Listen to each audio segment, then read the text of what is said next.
சின்ன முருகைய சிங்கார முருகைய சின்ன சின்ன முருகைய சிங்கார முருகைய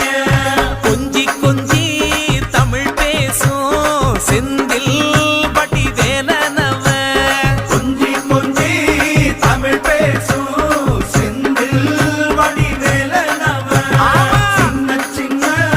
முருகைய சிங்கார முருகைய கொஞ்சி கொஞ்சி தமிழ் பேசும் செந்தில் வடிவேலனவ சுப்பிரமணிய சாமி என்பார் கார்த்திகேயன் என்பார் சுவாமிநாதன் என்பார் முக அமுதன் என்பார் பாலசுப்பிரமணியன் என்பார் கருணாகரன் என்பார் கதிர்காம கந்தன் என்பார் கதிர்வேல சுவாமி என்பார்